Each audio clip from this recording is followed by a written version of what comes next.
Esselamu Aleyküm ve Rahmetullah. Euzu billahi mineşşeytanirracim. Bismillahirrahmanirrahim. Allahümme allimna ma yenfa'una ve enfa'na bima allamtana ve zidna ilma ve erinel hakka hakkan verzukna ittiba'ah ve erinel batila batilan verzukna ijtinabe.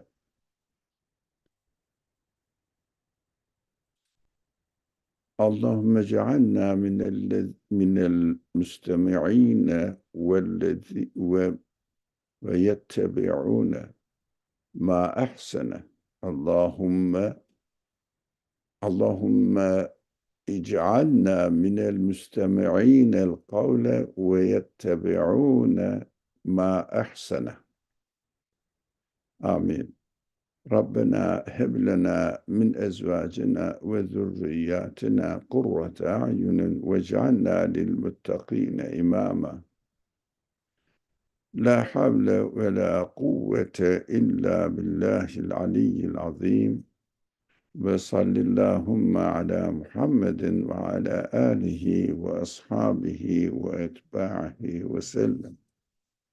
Rabbena gfir lena verhamna ve ente hayrul rahimin. Amin. Velhamdülillahi Rabbil alemin. Amin. Inshallah everybody had an enjoying Eid. Just it is over today.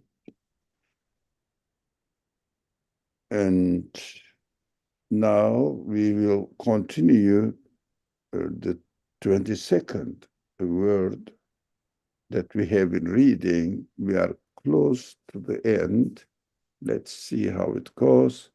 But first, let's listen to Anne, what she has to say to us about just the connection between last week and this week. So that we will continue and refresh our minds, inshallah. Yes.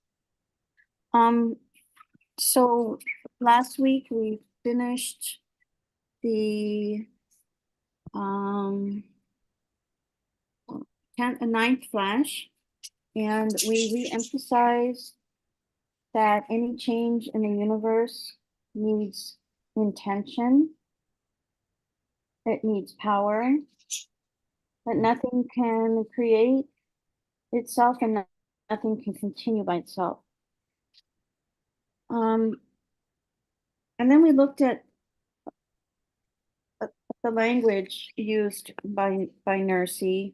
Brother Murmur letting us know that sometimes this language may seem unfamiliar to the Western reader. So the unity of the pen, Nursi is the book, or unity of the book, and oneness of the seal refers to ahad, or absolute, or single one of unity.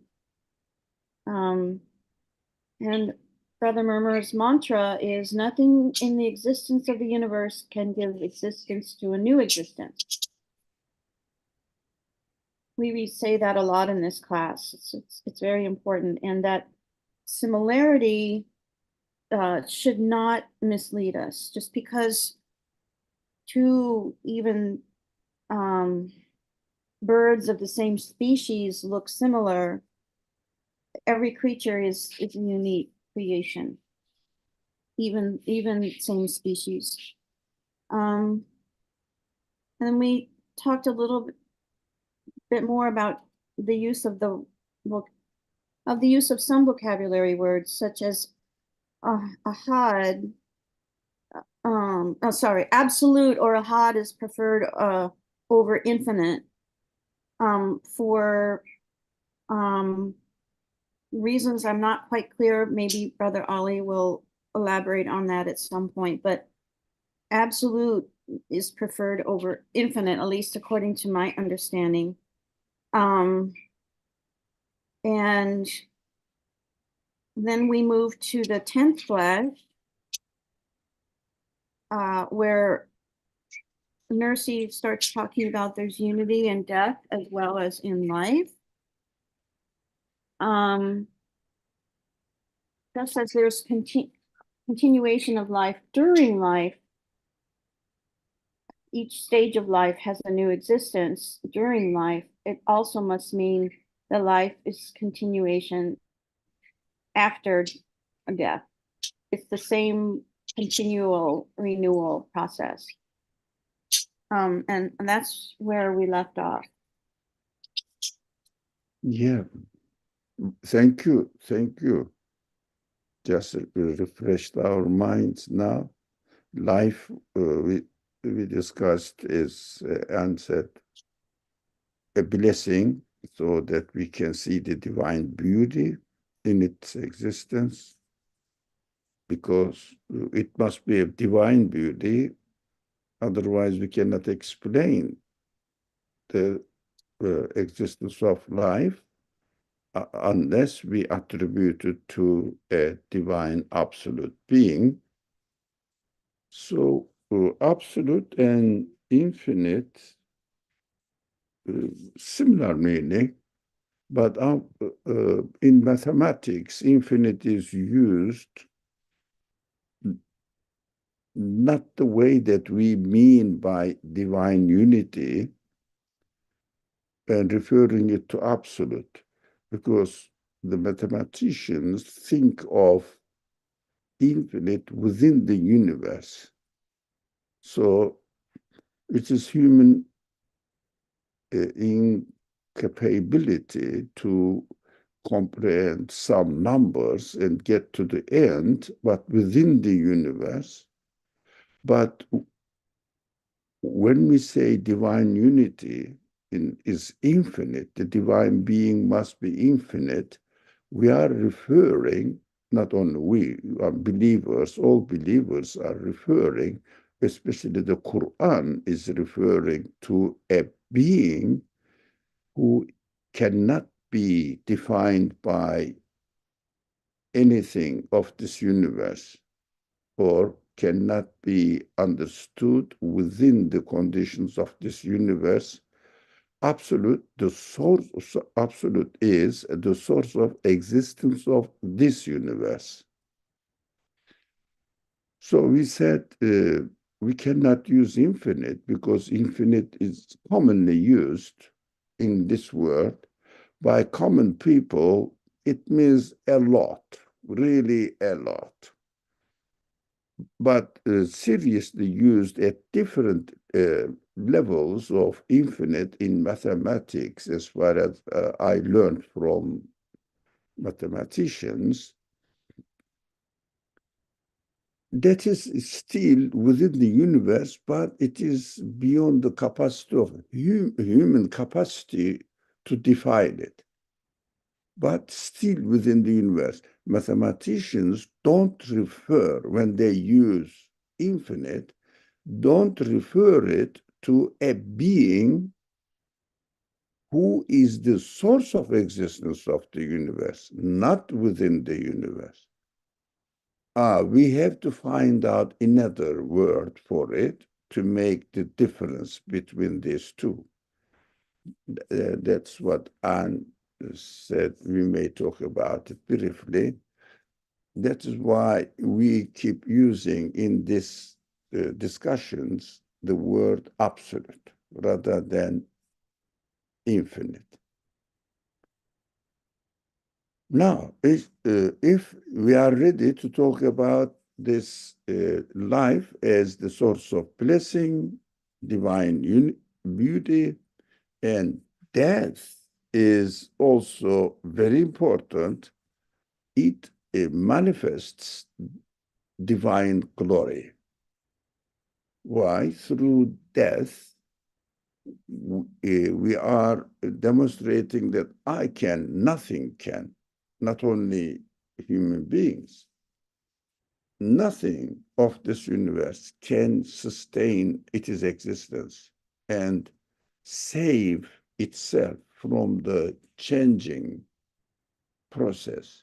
It means the change is beyond their control, beyond their capacity. If the change is beyond the capacity of the beings, it is logically necessary that who is the agent of this change in the universe so comprehensive that nothing can escape from being changed by this agent. So we understand that the universe altogether changes. So the source of this change must be someone, an absolute being who can control the whole universe and keep under his control and demonstrate that he is changing it. Nothing can resist to this change.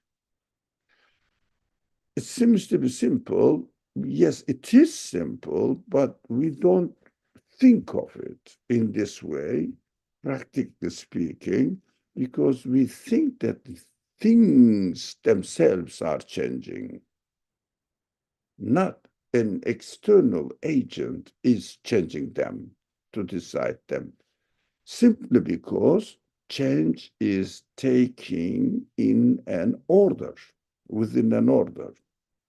So when when it continuously happens in the same way, we think that I am growing. Seasons are happening on a regular basis, and because of the familiarity, we forget about the source of this change. That is why God keeps everything subject to change, even disappear from their already existence within the universe and get another form in another form of existence. This transfer is called death. We always remind ourselves in these discussions, not only human beings are subject to a transient existence, even the galaxies change and die at the end. Nothing can stop. Of course, we cannot really reduce it to an automatic happenings, because every moment I am subject to change and given another existence. Similar, but not exactly the same. That is why in the existence of death, we see the glory. Put it simple, in a simple language, unimaginable, absolute beings operating on them. This is called here the manifestations of divine glory. Now, in this following paragraph, we will continue this subject, another one paragraph, and then the subject ends there. So here we can continue, inshallah. Yes, okay.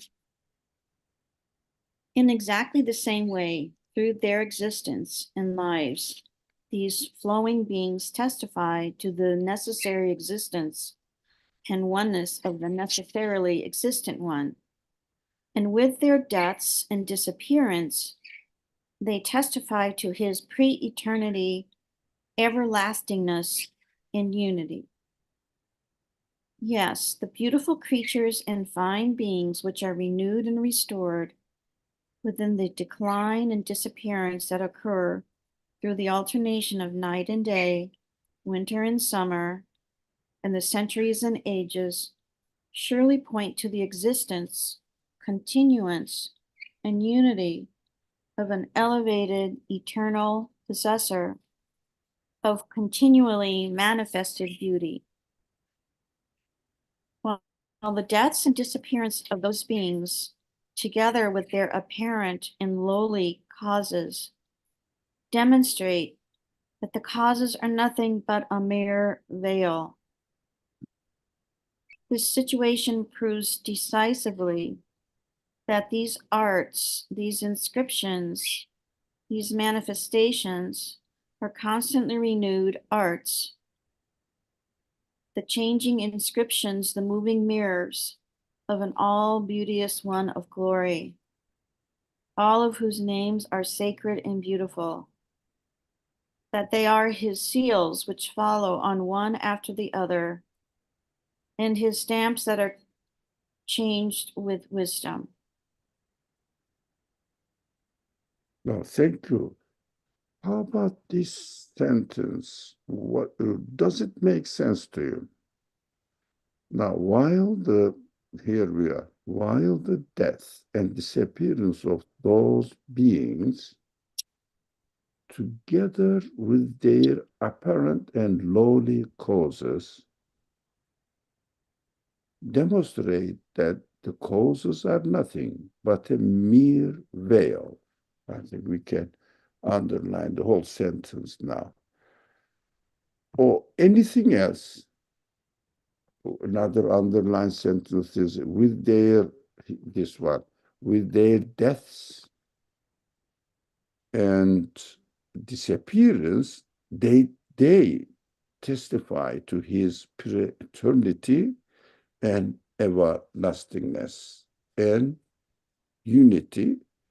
We said unity, we should understand from unity in Arabic tawheed. It is most of American Muslims are definitely be aware of this word unity is tawheed.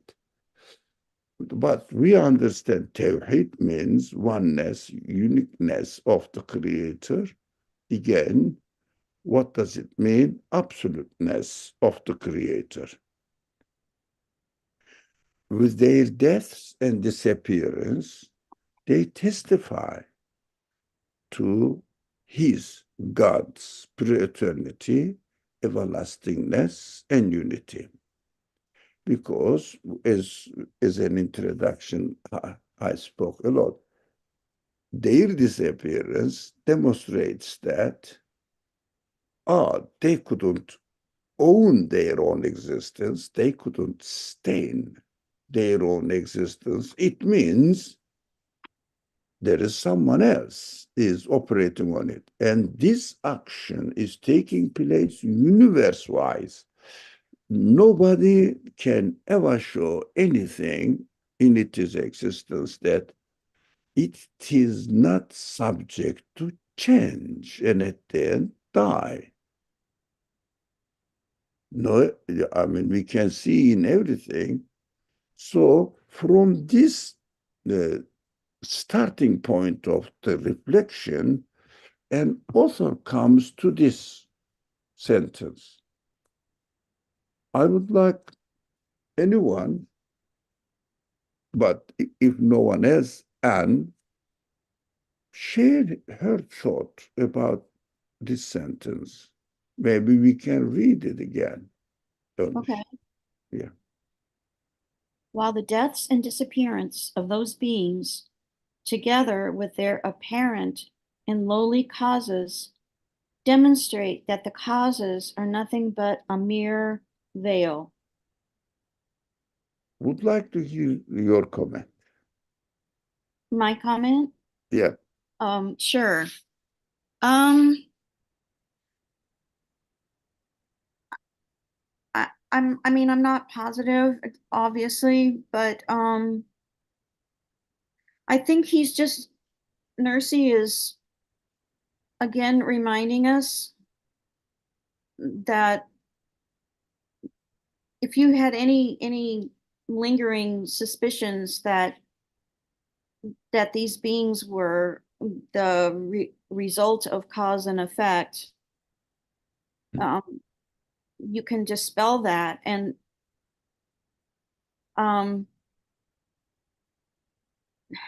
I don't know how to say it exactly.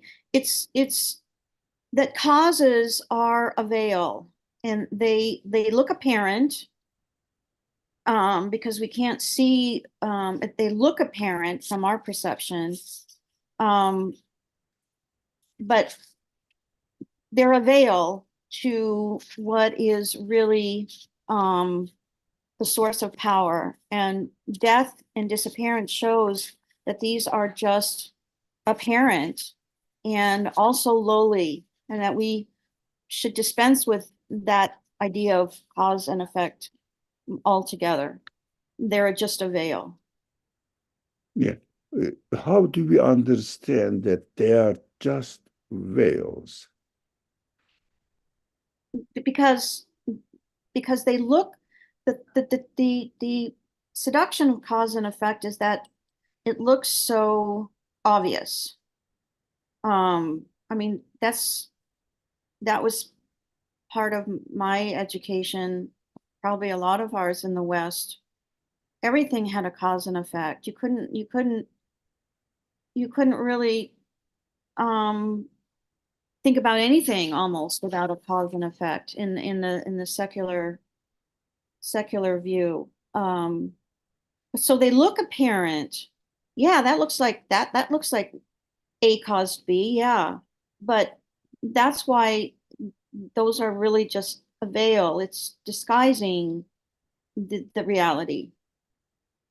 Because this paragraph says everything is subject to death Mm, and they disappear from existence within the conditions of this universe. But what this paragraph, what the sentence suggests us is not only they disappear, not only they cannot spare themselves from being subject to change, but also, as this word or a phrase, together with their apparent and known causes. Causes also subject to change and they cannot stop themselves. This is an interesting point. Actually, it needs to be demonstrated through the physical existence and by the scientists. So, for example, they say seed is the starting point and cause whatever is the qualities manifested in it is the cause of the growth of the plant. Let's make it more obvious, a tree. But at the end, tree dies as well as seed dies. Seed cannot stop from being falling into death. It means tree is transient, seed also is transient, tree is subject to change, seed also, the apparent, this is causes, they say cause. But uh, because after thinking deeply, we understand that this is how the creation is taking place within an order. So in this order, the relationship between the previous creation and the next creation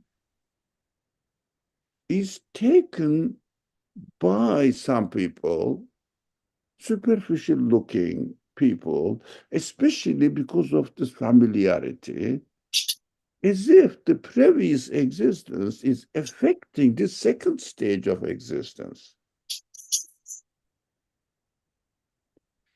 But previous stage of existence is disappearing. Second stage of the existence also is disappearing. What does it mean? Nothing in this universe can really have an independent existence. How can we say that this is causing to something else? It doesn't have an independent existence. It is as it is created, as it is given existence. And I am very thankful that this continuous change or the continuous change in creation gives us the confidence, helps us get the confidence in our conclusion that how it appears to be the cause and effect relationship, both cause and effect, at the same time, subject to the will of something else. And this subjugation is taking place universe-wise. So a whole universe, including each and every being in the universe, existing in the universe, must be subjected to a being who is not this universe, a part of this universe, cannot be describable within the conditions of this universe. As we see, the engineer of a machine cannot be describable within the conditions of the machine. Machine has a completely different level of existence. Engineer is an unimaginarily, infinitely different nature of existence because engineer cannot be defined within the conditions of the machine. All the parts of the machine has to operate as it is meant by their engineer. It is organizations.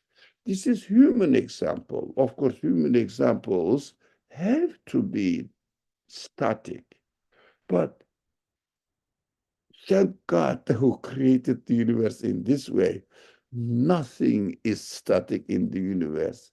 So we understand that this example only to show that machine and the engineer have completely irrelevant nature of existence. Exactly the same way, the universe, with its all components, composite parts, demonstrate that their source of existence, their source of change, and at the end, their death obviously demonstrates that there is an agent who is doing this, and this agent is really manifesting its qualities to conscious beings that we understand universe together with all its parts must be the product of this creator. And this creator is, as oh, this author uses the name, the one who has beautiful, glorious names, qualities, just manifesting and displaying himself to conscious human beings that we understand that this absolute being must exist. That is called belief in God, rather than belief in cause and effect relationship. Because cause and effect relationship is how it appears within the order. Order is magnificent, but at the same time, if someone is not really careful about the nature of order, they may fall into a mistaken idea that previous section of creation is the cause of second section of creation, but at the end, they all are subject to the same source. That is the key point.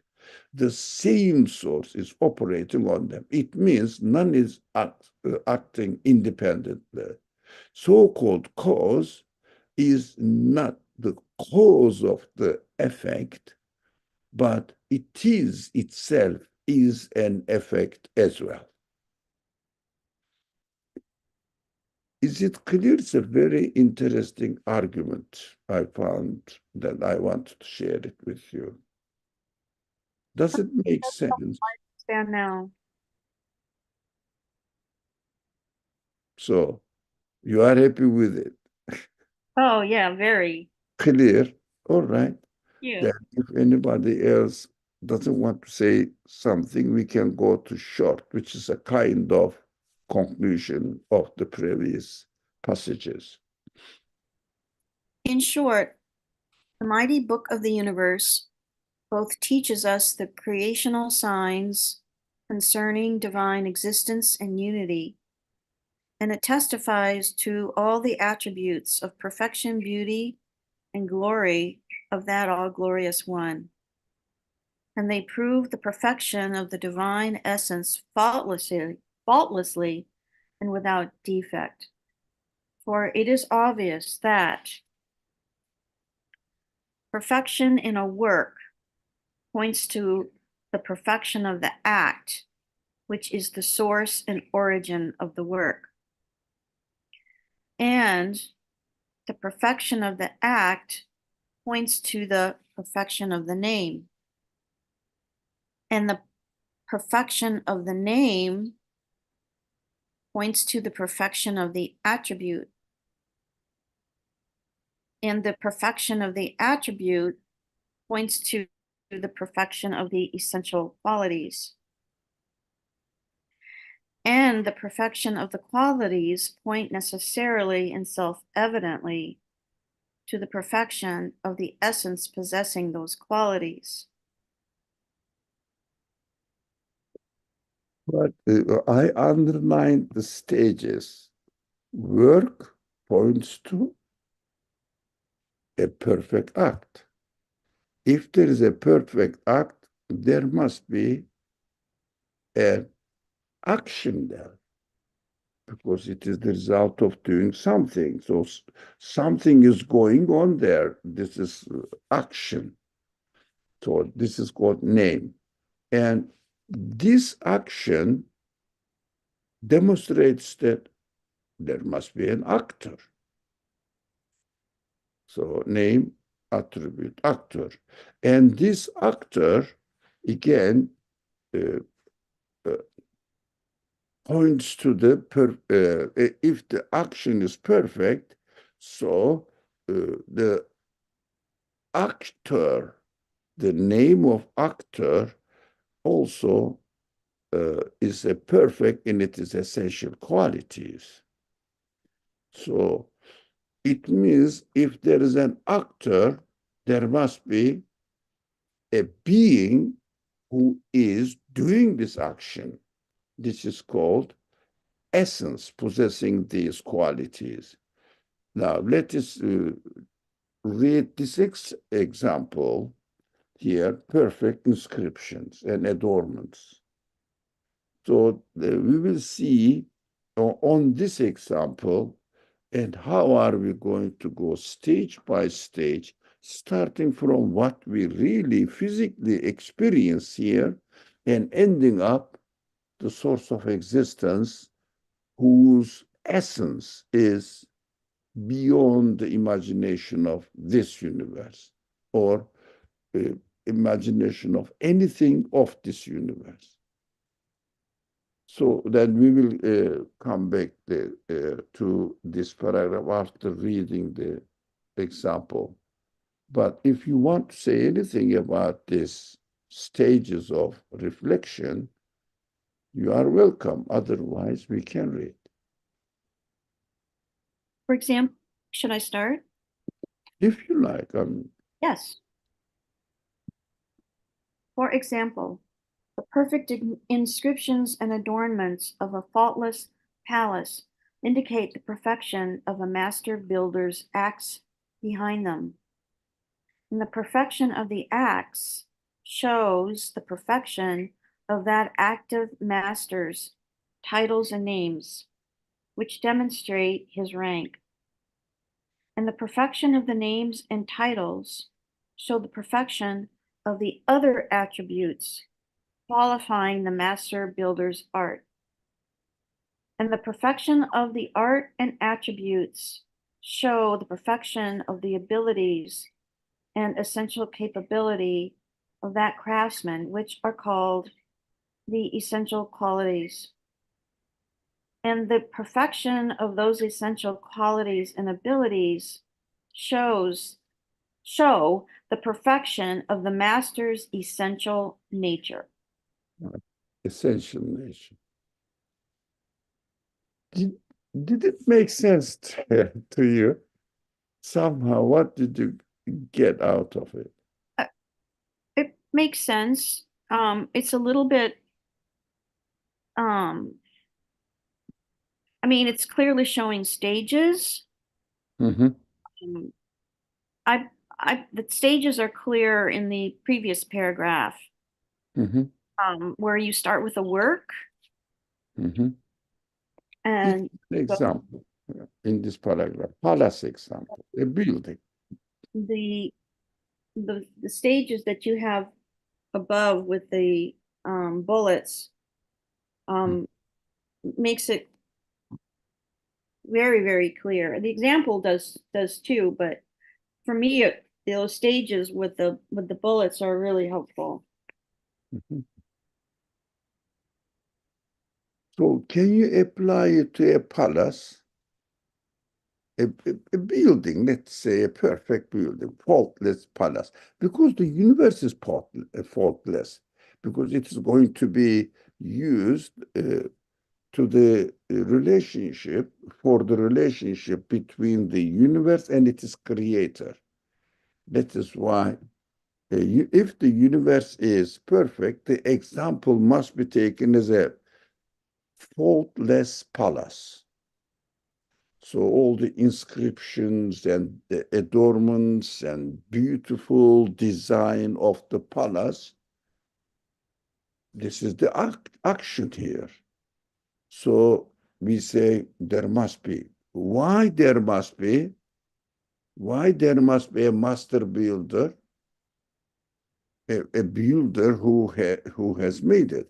Because we know that from this simple example, stones, let's say that this palace is made of stones. We know that the stones don't have the quality to make the palace by themselves and arrange all this necessary relationship between them. You should be here, I should be here, and we have to stay here so that the palace should be perfectly built, because the stones have no knowledge, no power, no will, no quality that will communicate with them, and stones cannot interact between them and make the palace. They have to have this knowledge in their mind that we are going to make a palace.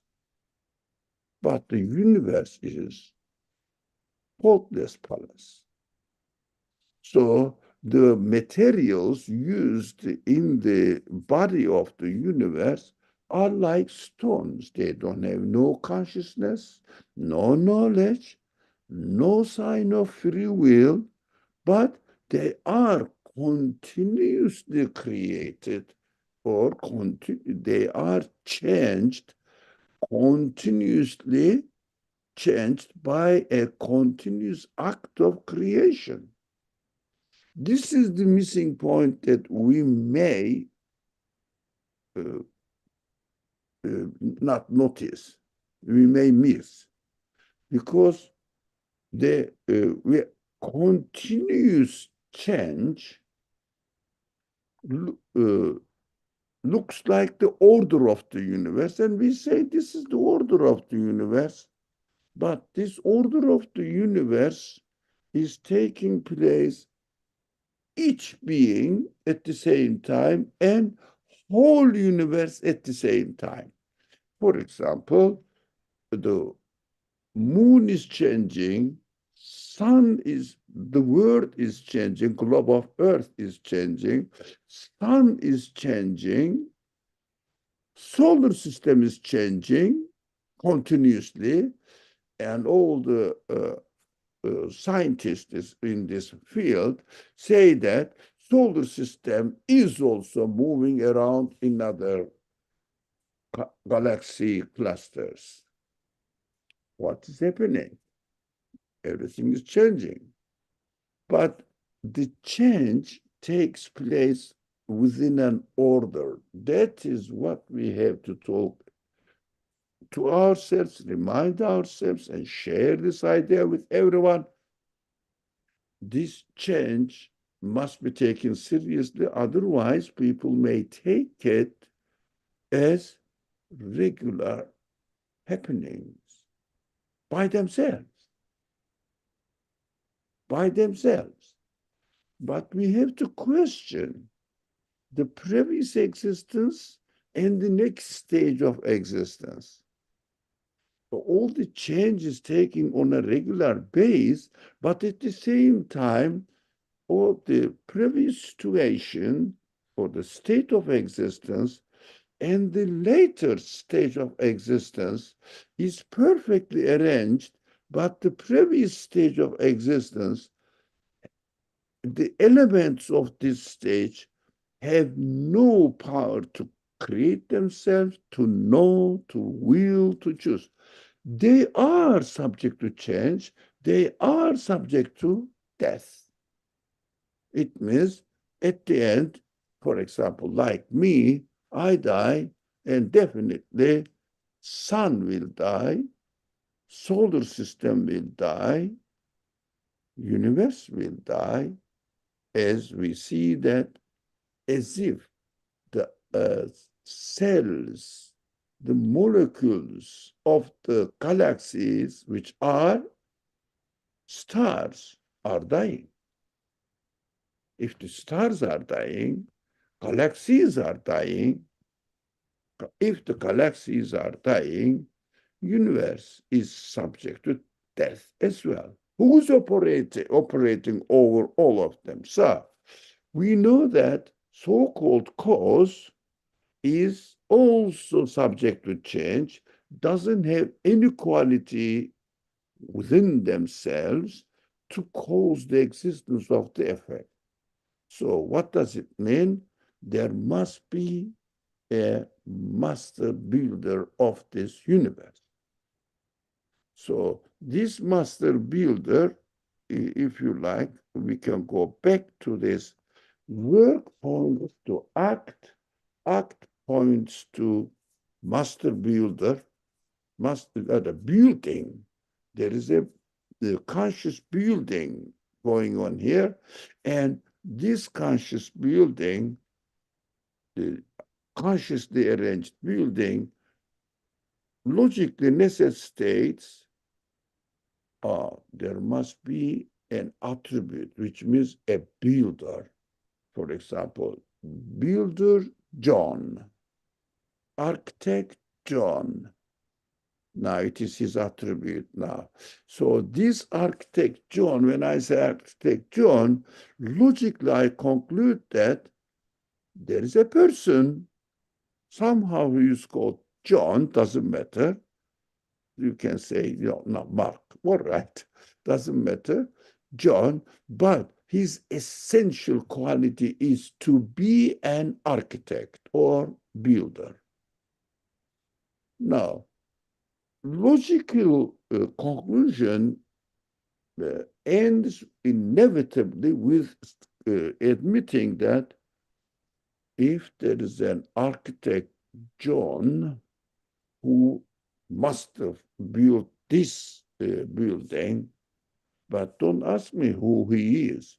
No, there must be a one with this quality. And this quality is essential quality. Otherwise, John will not be subject of discussion at all. So essential qualities, there must be a person.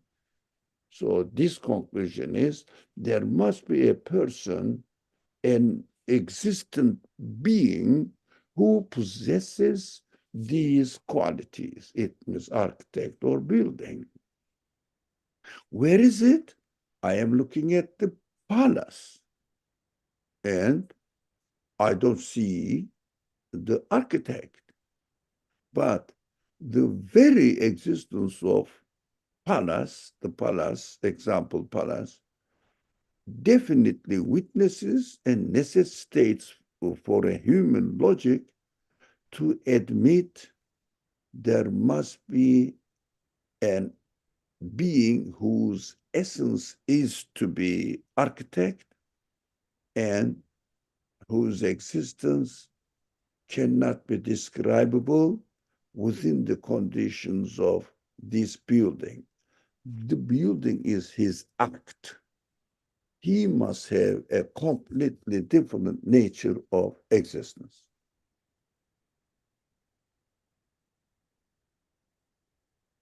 Do you think it makes sense? Can I, um, for me, it works, the example works better for me if I don't use the faultless palace. Um, can I use a different, can we talk about something else besides a faultless palace? Why not? Everything of the universe witnesses the same process of thinking. Because for me, there isn't any, well, I would, for me, it's better if you say a faultless plant or animal or rock or tree or cloud or bee or something like that. To me, that works better than palace. Mhm. Um, Mostly because to me, there's no such thing as a palace that's faultless, but there is, because it was man-made, but there is such a thing as a faultless bee or ant, or has to be such a thing as.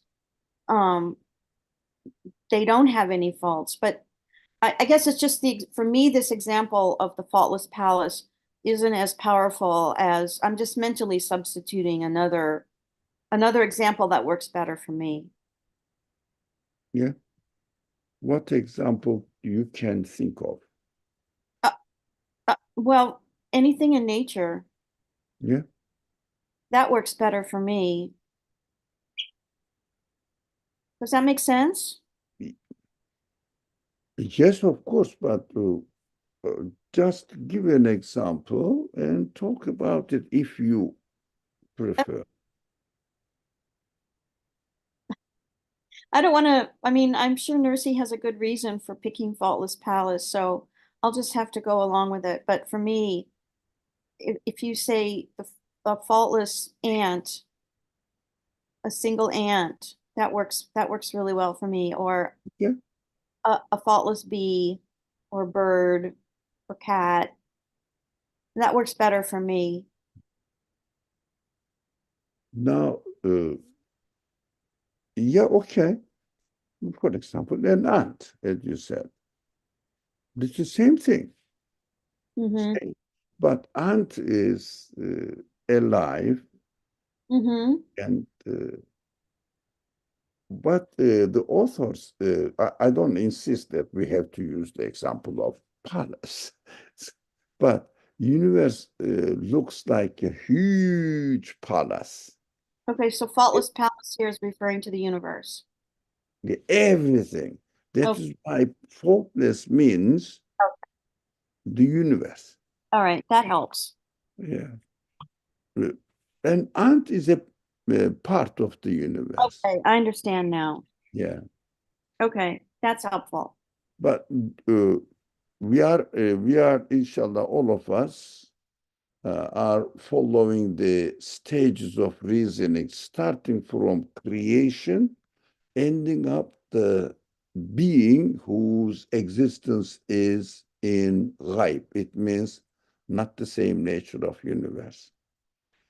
That is the method of the Quran, introducing the idea, or at the end of this idea, belief in the existence of something which we cannot describe within this universe, the creator of the universe.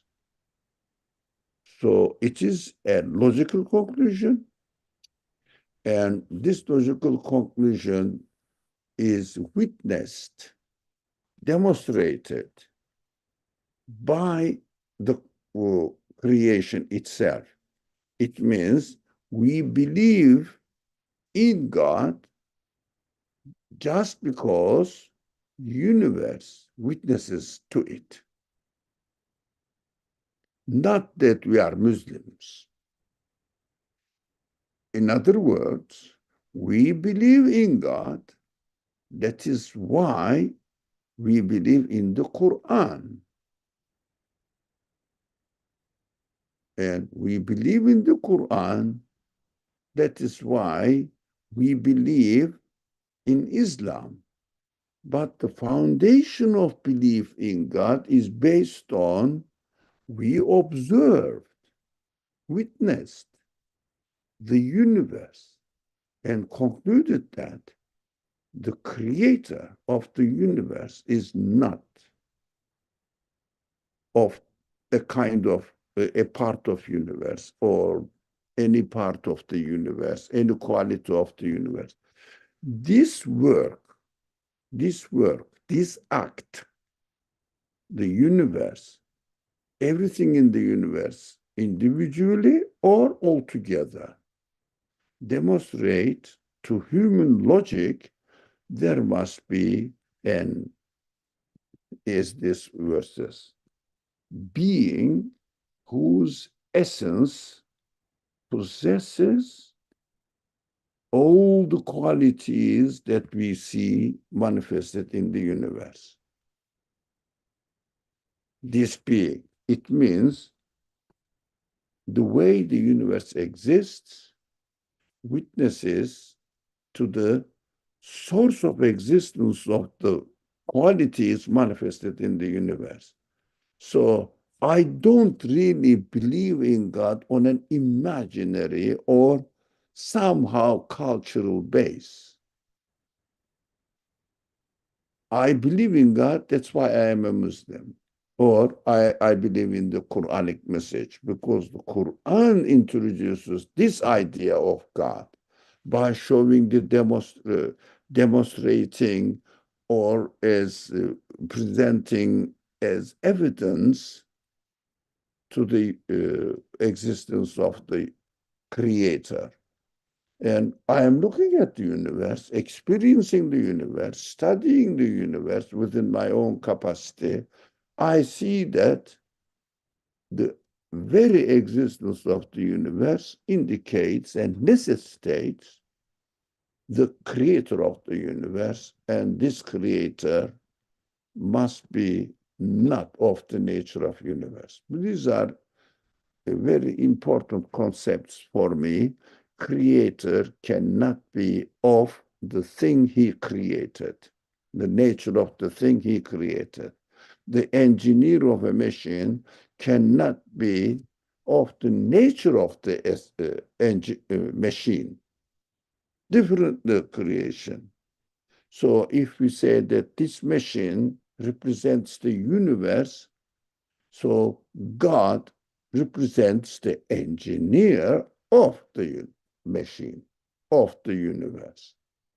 So if we are within the machine, we have to make sure we are within the machine, and we can see and define beings within the machine as we are experiencing it.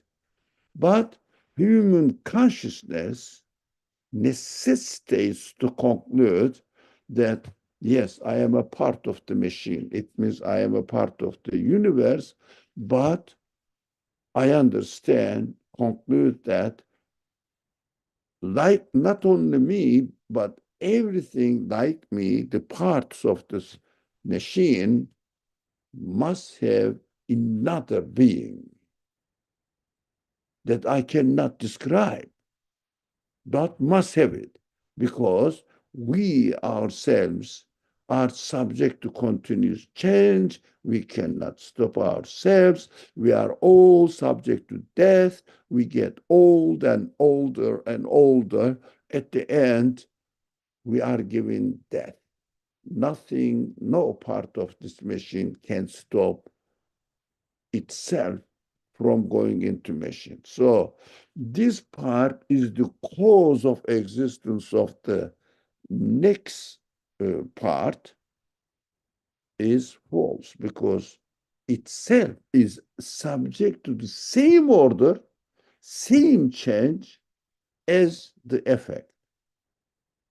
So they are equal. None of them is superior over the other. So cell is subject to change, and cell cannot act by itself, doesn't have any consciousness, any power, any will to decide, any knowledge of itself.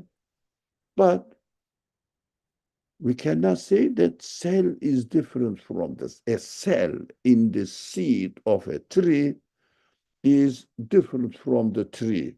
At the end, it is so surprising. At the end, tree also is created with other seeds as well. What does it mean? Everything is subject to death. There is a perfect, orderly creation. Hope it makes sense.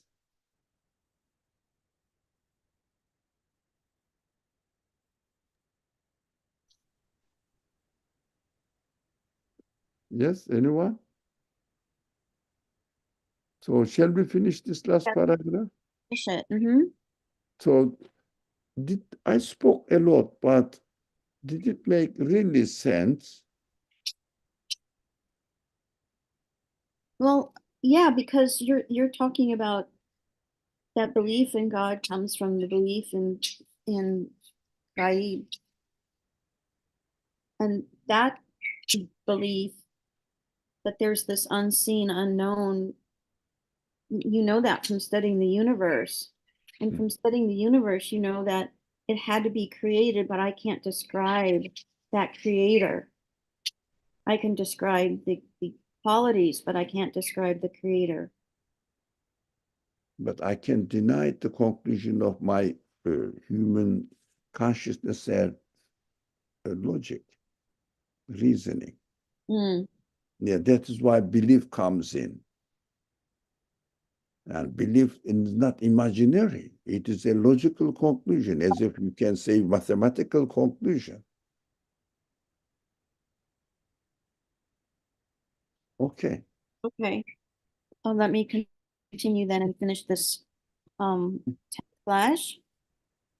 In exactly the same way, the faultless works observed in the world, which manifests the meaning of "Do you see any flaw?" from the Quran, Surah 67, Ayah 3. This art in the well-ordered beings of the universe, as we observe it, point to the perfect acts of an active possessor of power. And those perfect acts point clearly to the perfect names of a glorious agent. And that perfection necessarily points to and testifies to the perfect attributes of the beauteous one, signified by the names. And certainly those perfect attributes point and testify to the perfection of the perfect one, qualified by the attributes. And those perfect qualities point with such absolute certainty to the perfect essence of the one, possessing the qualities that they indicate that all the source of perfection to be seen in the whole universe are but signs of his perfection, hints of his glory, and allusions to his beauty, and pale, weak shadows in relation to his perfection. Yeah, And that concludes the 10th flash. yeah, correct. So all the sorts of perfection in the universe, to be seen in the whole universe, are but signs of his perfection, the maker's perfection. Isn't that true that if we see something is operated by someone else, designed, made by someone else, when we look at it, we see some sort of qualities on it. Ah, the one who made it. Even the atheist person doesn't believe in God, still speaks about, for example, let's talk at the table, about the table. No, this table is not really perfectly balanced. Which kind of designer he was? He complains about the designer. What is he talking about? The designer. Because it's obvious that the table has no power to exist by itself and power to become a table by itself. So all the perfections or defects of the table demonstrates witnesses, and they are the signs of the qualities of its maker. When it comes to the universe, there is no fault. There is no false. There is no defect in the existence of the universe and in the existence of anything. But everything is created in such a way that we have all the reasoning is coming from life and death of everything. So all of them cannot sustain their life, their existence. All of them. None of them can sustain their existence. So they say we are subject to the will of something else. All of us. If the action is perfect, and then this action demonstrates that the actor of this action must be must have must be the one who possesses these perfect qualities. That is what the Quran uses the word al-asma al-husna. Husna means perfect, although it is translated beautiful, but perfect. Because it is perfect, it is beautiful. We love perfection, don't we? So we say it is beautiful. It means perfectly functioning. So Quran's news can make sense for us, inshallah.